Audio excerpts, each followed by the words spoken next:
Coach, you talk about, did the team bounce back with the focus you thought they needed to have after yesterday? You said they didn't have Yeah, I thought so.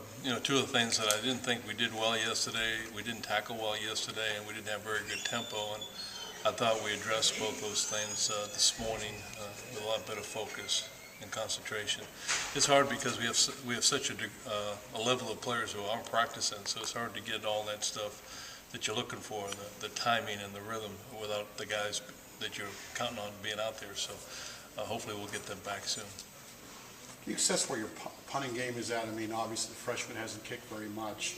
Right. Where do you see that right now? I don't think I'll really know until I really see him 100% kick, and I thought in the scrimmage the other day we had some good things. The wind helped a little bit in some situations, but I thought we did some good things, but the consistency is something that I do think we still are lacking, not just in that practice, but from that practice to the next day, coming back and being able to do it again day in and day out. So I don't feel 100% confident. I think we have some kids who are working at it and are more than capable. We just have to have more consistency.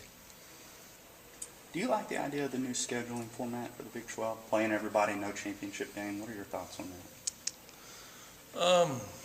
Yeah, I think it's the round robin effect. You have a true champion in the Big 12, and everybody plays everybody. So it's certainly not going to be watered down because there's not going to be 3 Big 12 South champions this year, and everybody gets a nice little flag and trophy to put up in, so recruits can see it. So there's going to be one champion, so there'll be a real champion, that's for sure. Can you assess Garrett Williams' progress since you arrived? Garrett who? Garrett Williams. You're talking about a guy that had played wide receiver at one time and then was moved to defensive back, then to linebacker.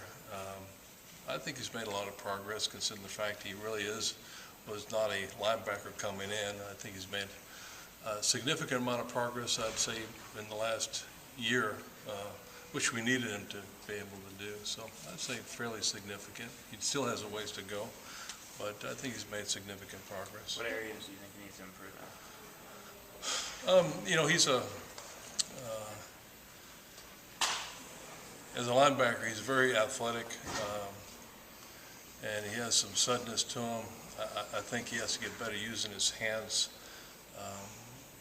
He's kind of more of a finesse linebacker than a power linebacker per se, which is not a knock against him. I mean, he's able to make plays from sideline to sideline.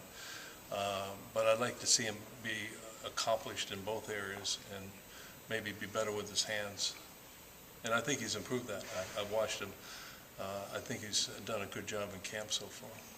When camp opened, you said that you surmised 6 to 8 freshmen may play this year, true freshmen.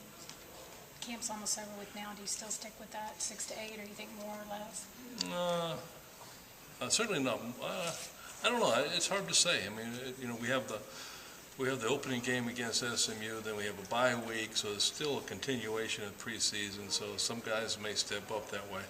I see guys every day, the lights clicking on a little bit more for certain players, and because we do have the early bye, I think it gives us an opportunity to really slow down and teach some of the younger guys, and so maybe their availability will be a little more in our favor because of that. If you just started the season, you can't go back and coach those guys up the way you want to, so you have that extra week there. Now we'll be paying the price because we don't have one later on, obviously, but I think it does help our development of our young players having that early bye week. So we'll continue to use that and play in scrimmage. I have scheduled already 2 scrimmages for those young kids, and try to bring them along to a certain point. This would be during the bye week. Yeah.